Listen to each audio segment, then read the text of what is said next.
Hi, this is Paul, and this is Rough Draft for Sunday, where I go through the current edition of my Sunday sermon. Ever since COVID started, we've had, like many churches, an interesting response in terms of Zoom small groups. Coffee Break has gone over to Zoom for their small group meetings, and we started a men's group. I had always had difficulty getting a men's group going. Men are often getting home from work late, and then to come down to church for another meeting here is difficult. So Reggie really helped us get going with a Zoom men's group. And this week, my friend from Australia, who had brought me out there for that conference last March, Warren Mills, joined our men's group. And one of the things that he did was talk a little bit about the book that he wrote. This was actually his second book. Warren in the men's group shared a little bit of his story and talked about the fact that he grew up in a Christian home, in a Brethren home, which was dispensational. And over his life, he's been in a variety of churches. He's been in Baptist churches. He's been in Pentecostal churches. The church he goes to right now is highly liturgical Anglican church.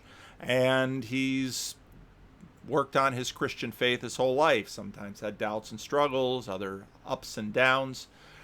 Well, after retirement, he decided he wanted to write some books, and this is the second book that he wrote, and the first book that he got published.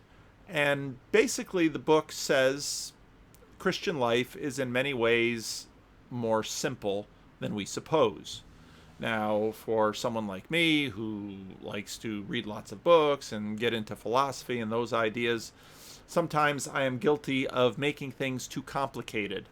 And what Warren asserts in his book, How Good is the Golden Rule? Now, in all fairness, it's looking for the copy of it that I have here. In all fairness, it's not a short book, but he says basically practicing the Golden Rule is the way to learn the Christian life. Do you want to learn to be a Christian? Start by practicing the Golden Rule. And it's a really very practical and helpful insight, because right there we begin to realize, well, what does it mean to be a Christian? Practicing the Golden Rule puts you on a particular path. Now, the Golden Rule is in fact found in the Sermon on the Mount, and it's found in the text that we're looking at this week. Ask and it will be given to you. Seek and you will find. Knock and the door will be open to you. For everyone who asks receives, the one who seeks finds, and the one who knocks the door will be open. Which of you, if your son asks for bread, will give him a stone? Or if he asks for a fish, will give him a snake? If you, then, though you are evil, know how to give good gifts to your children, how much more will your Father in heaven have good gifts to give to those who ask him? So in everything do to others what you would have them do to you, for this sums up the law and the prophets. Now, we've been going through the Sermon on the Mount, and I've posted this diagram a number of times, noting how in some ways you can see the sermon sort of go in a circle. It's got a chiastic structure, if you're familiar with some of these ideas. But basically, certain passages are parallel to other passages, and there's a key inclusion here. Matthew 5:17-20 says, "Do not think that I have come to abolish the law and the prophets. I have not come to abolish them, but to fulfill them." And here we have this other phrase that tips us to know that this is a structural segment of the sermon, and basically we're going through the structure here. For this sums up the law and the prophets. So earlier in the sermon, Jesus says, I'm not abolishing them, I'm fulfilling them. And here in this command, this do to others, the Golden Rule, what you would have them do to you, this sums up the law and the prophets. This is it. Now, what does he mean by the law and the prophets? The law and the prophets was a way in Jesus' time of signaling what we often call the Old Testament. The law, the first 5 books of Moses, and the prophets, all the rest of the books, with the exception of the writings, Psalms, Proverbs, Ecclesiastes, Song of Songs, Job. Those were considered the writings.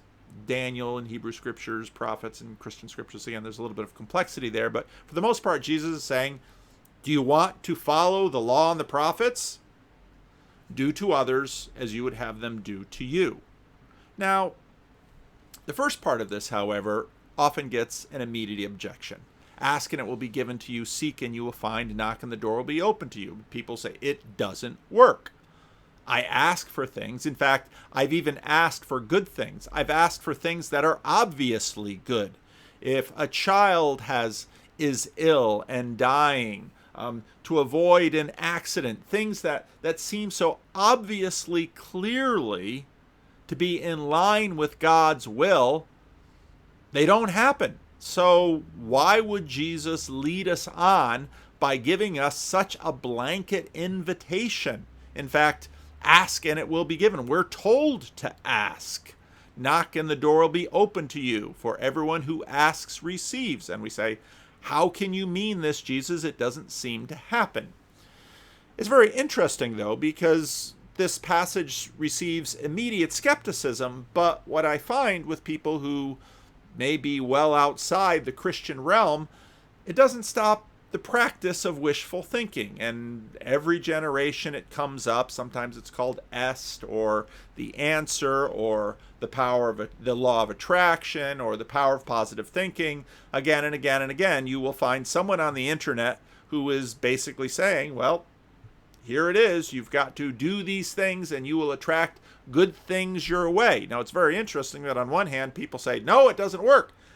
God doesn't listen. On the other hand, there's people who have very vague notions of God or the universe or however they distill the world down, and they say, oh yeah, it definitely does work. Because in many ways, if you live your life, you realize, does it never work? No, actually, we very much get what we ask for sometimes. And what's interesting is that people, when they make this objection, they often don't note that, well, sometimes they do get it. And so where you're sort of based in is sometimes you ask and it's given to you. One of the interesting examples of this is in the book of Exodus, where we'll go after the Sermon on the Mount, because the children of Israel forget God's name completely. They don't even know what to call him or how to address him, but they're crying out. And in a sense, God answers poorly addressed mail and responds to them and rescues them. And this is a common picture in the Bible of the way God acts. So people seldom ask this question, does it never work? No, it sometimes works. And they'll say, well, correlation is not causality, and that's exactly right. But when we're leaning into this, what do we really want? Well, what we really want is to be able to say a prayer and get what we want guaranteed. That's what we want. And that is not a small power, because ask for anything and get it. Well, you might think that you would like that power, but you probably don't want anyone else to have it like you would, because you'd be very concerned about the character of the other person. What if this person asks for something that is not in alignment with my interests? What if this person asks for the Yankees to win instead of the A's? What if this person asks that China, who may have more Christians in it than the United States, what if they ask that China become a global dominating power? What if they ask that they win the lottery and not me? In other words, when you start and you think about this, you very quickly realize that this is a power that I want to have for me, and this begins to reveal something about our hearts. Now, after C.S. Lewis died, his assistant compiled a book of a number of essays that he had written over the years, and the book was entitled God in the Dock. And in that book, there's a tiny little chapter, it's just a few pages really, called Work and Prayer. And C.S. Lewis makes a number of observations along these lines. He begins with what was a common complaint, a common objection to this passage that was in the 19th century and early 20th century, which it's very interesting that you almost never hear this objection anymore. The objection goes like this. Even if I grant your point and admit that answers to prayer are theoretically possible, I shall still think they are infinitely improbable.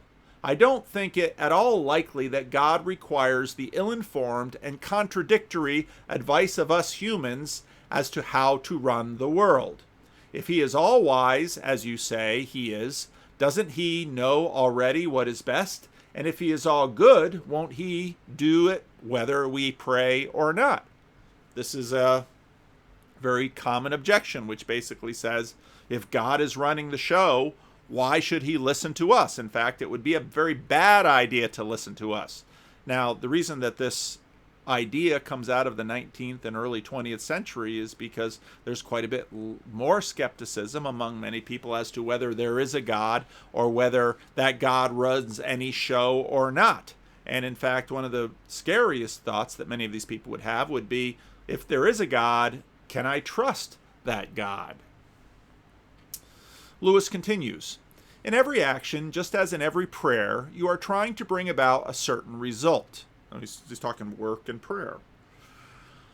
And this result may be good or bad. Why then do we not argue, as the opponents of prayer argue, and say that if the intended result is good, God will bring it to pass without your interference, and if it is bad, he will prevent it happening, whatever you do? Why wash hands?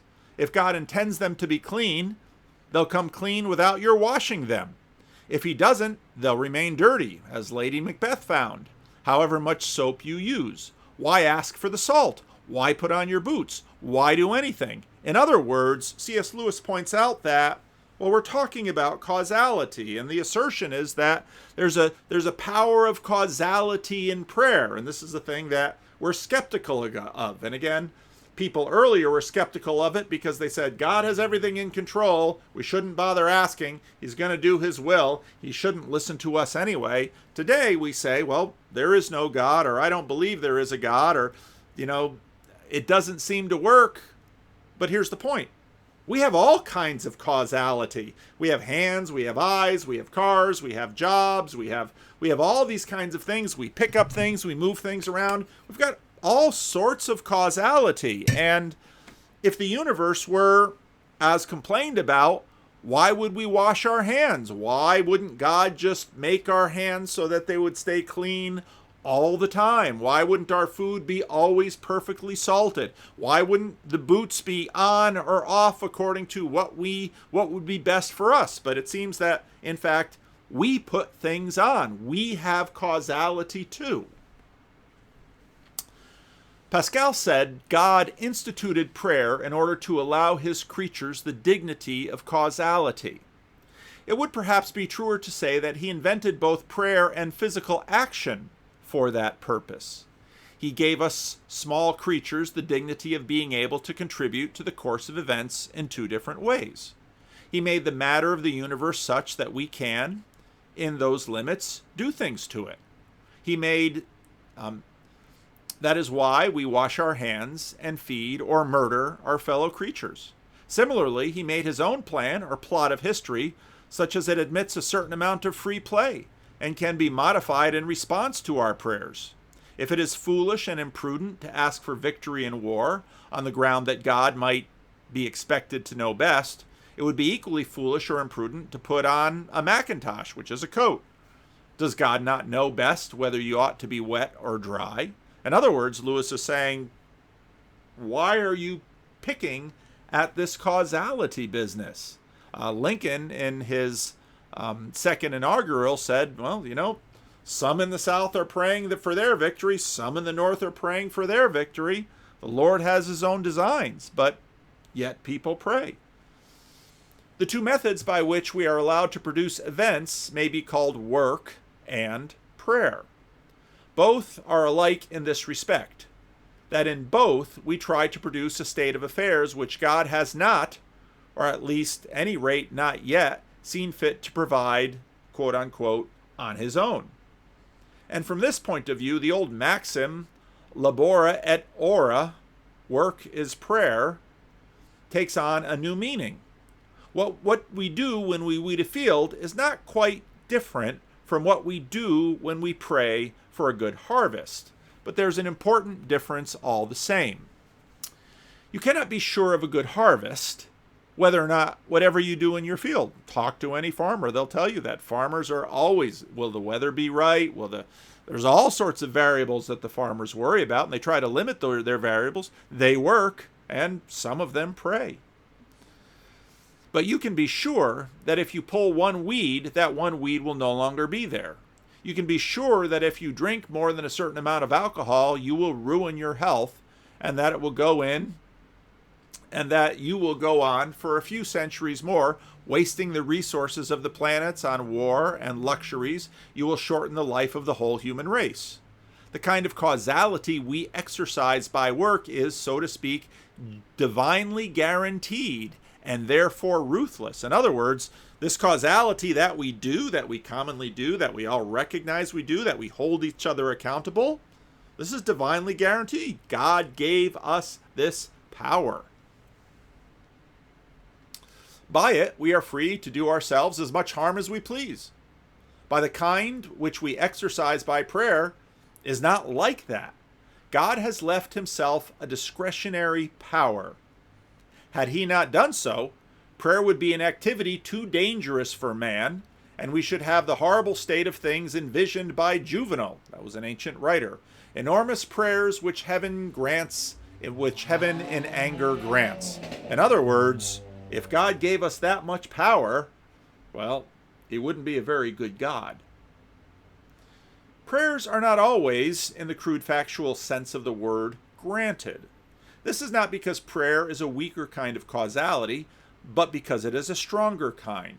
When it works at all, it works unlimited by time and space. And if you decide to give yourself to prayer, often you will discover that prayers are sometimes answered in the long run. That is why God has retained a discretionary power for granting or refusing it, except that the condition of prayer would destroy us, or destroy our neighbor through us. It is not unreasonable for a headmaster to say, such and such things you may do according to the fixed rules of this school, but such and such things are too dangerous to be left to general rules. If you want to do them, you must come and make a request and talk over the whole matter with me in my study, and then we'll see. Now, you might argue that, well, the smart Dr. Lewis doesn't really solve the dilemma that we're asking for. Jesus says in his sermon, which of you, if your son asks for bread, will give him a stone? Or if he asks for fish, will give him a snake? Because aren't these fairly simple things? And wouldn't it be obvious by the teaching of this passage itself that, well, which of you would give a son bread if he asked for bread, would give him a stone? Why doesn't God give us good things all the time? Children go hungry, and far worse. We're still able to blame God for not preventing all the pain we see. And in fact, what he says next insults a good many people, because they tell me they're insulted by it. If you then, though you are evil, know how to give good gifts to your children, how much more will your Father in heaven give good gifts to those who ask him? And people say, he's calling me evil in the world that I see, where children go hungry and wars ravage and the strong take the weak. He's calling me evil. Surely if I were manager of the world, then there would be no war. Except, how would you stop the Holocaust? Or there'd be no hunger. But would there also be obesity? And everyone would get what they wanted. Well, would that really make everybody happy? And what if what they wanted was in conflict with one another, which, if you're paying any attention during your life, you realize two men want the same woman. Two people want the same job. Two people want the same home. People who share a home want very different things, and in fact, do evil to each other in order to try to get it. So, are you really sure, as a manager, you would be better than God? Because, generally speaking, if someone has a great deal of uninterrupted power over the details of another person's life, we call them a tyrant, and their agency is almost always unwelcome. And this brings us back to the Golden Rule. The Golden Rule is not original to Jesus. You can find it in Confucius. You can find it among the Jews. You can find it a good many places by a good many people. Many people have noted, well, it's pretty much the law of reciprocity. And it's not necessarily love. Sometimes I don't do things to others because I'm afraid they're going to do back to me what I do to them. So I might hold the door open to them. I might not rob them. I might not hit their car. I might not slap them in the face for fear that they'll hit me back. It's, in fact, not a terribly original rule. It seems rather obvious. Now, but here's the thing. You want to show up God. God is such a tyrant because he allows all of these bad things to happen, and you want to show him up. You have agency and causality in small ways. What do you do with your agency and causality? Even this most obvious, simple rule. Do you keep it? Would your neighbors say you keep it? In fact, what we talked about last week deals with that directly, because the way we look at things, we see things clearly, and we think our neighbors don't see things anyway as they should. And Jesus says, hey, take the log out of your own eye before you start monkeying around with the sawdust in somebody else's eye. Don't judge. We talked about that last week. Is your judgmental attitude towards God actually unique and exclusive towards God? Or, in fact, do you want this unlimited power of prayer to be used against your political adversaries, or your racial adversaries, or the adversaries on your street, or in your business, or in your school? Because you've got an idea of the way you think the world should work, and if you had unlimited power, do you really think the rest of us would praise you for it? Your attitude towards God is likely a reflection of your attitude towards your neighbors. And that's the whole point of this most obvious golden rule that, well, it's getting complicated very quickly. Do you use the agency you have with those who disagree with you? Maybe we'd pray that no one would cast a vote against the political party that you think should be out of office. Is this really the world that you want? So my friend Warren says, try it. Go ahead. Practice the golden rule. Do to others as you would have them do to you. Go ahead and judge God if you want, or decide not to believe or to act as if he's not there. God seems quite capable of taking our indifference and the disrespectful and the words we like to say against him. You take the golden rule and practice it in all of your affairs. And what's interesting is that this reminded me of Jordan B. Peterson's, one of his rules for 12 Rules for Life. Set your house in perfect order before you go criticize the world.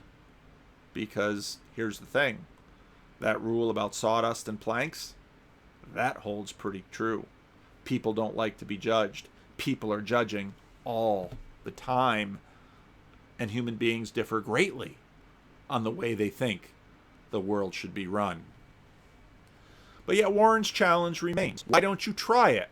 Because actually, if you try it, you might learn some things. You might learn that giving people what they say they want and loving them are sometimes two very different things. You might learn that many of the sufferings we are subject to are partially self-inflicted and the products of the use of our own small amounts of agency. You might learn that many of our problems are the direct results of past attempts, in fact, to make our dreams come true. The car that you feel saddled with now was once the car of your desires. The spouse that you feel saddled with now, you once stood on a stage and promised undying love to just that one person. And if you can't do it for just one person, you're going to manage it to the other 7.8 billion people on the planet, and you think what they know, you think what they should know, you think what is best for them?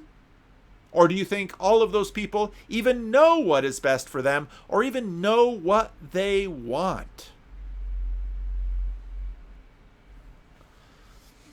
Recently, there have been shows about the afterlife. And in these afterlife shows, whether it's a computer simulation that you upload yourself to in the show Upload, or whether it's a little bit more ontological and real in The Good Place, what all of these shows come to discover is that we can't even, with unlimited power, design a perfect world for ourselves.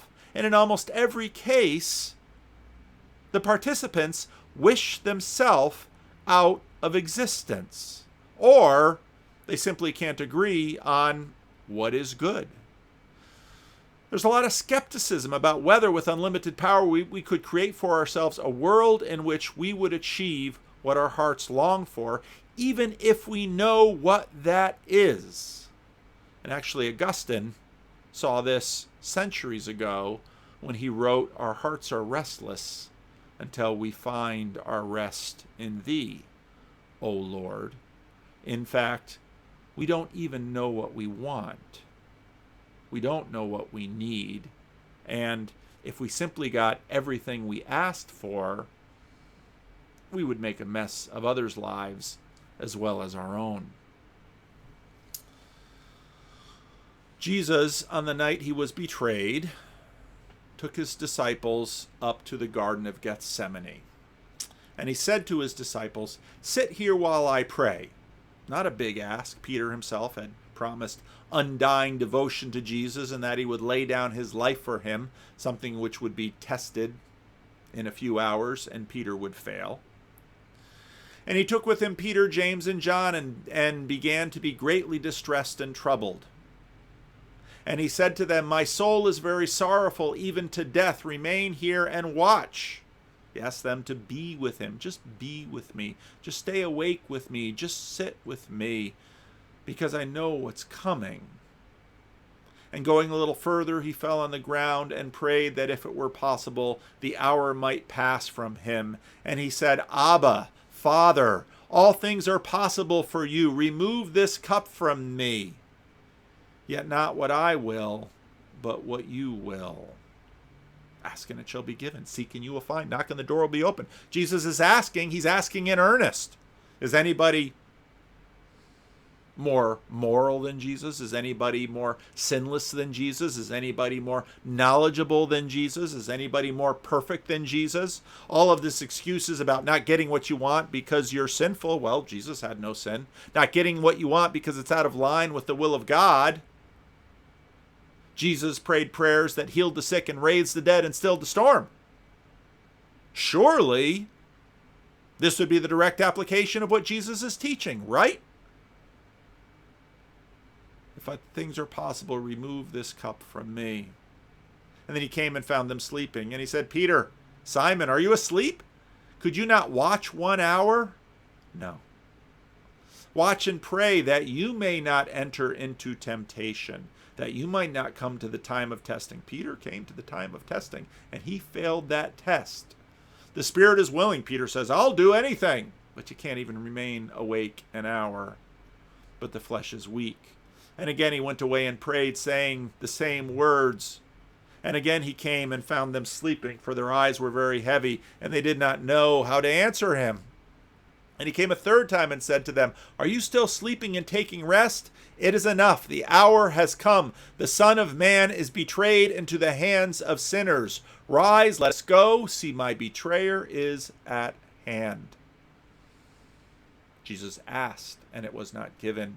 He knocked, and God didn't answer. Even the Father said no to even the Son. A scorpion, a snake. Why? It was for me. It was for you. This is love. This is why you can trust him.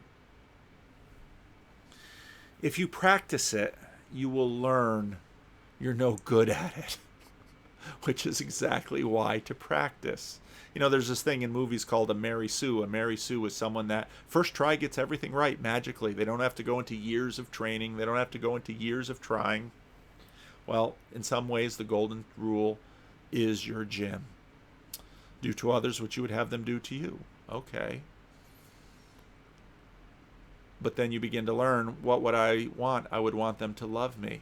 I would want them to actually do for me, if I knew everything, what would be best for me. Do you know whether or not God is doing this for you? Can you trust him? Because, well, here's the thing. We should do this out of gratitude. Because you can't save the world. In fact, if you were given unlimited powers, I'm not confident you would do any better than what we would see. In fact, my guess is you'd do worse, because, and the same is of course true for me. If I were running history, yeah, you can only respond to it having been saved. That's the way this works. And on the way, by practicing the golden rule, you will participate. You will have agency in this transformation of you, this transformation of your neighbor. You'll get lots of things wrong.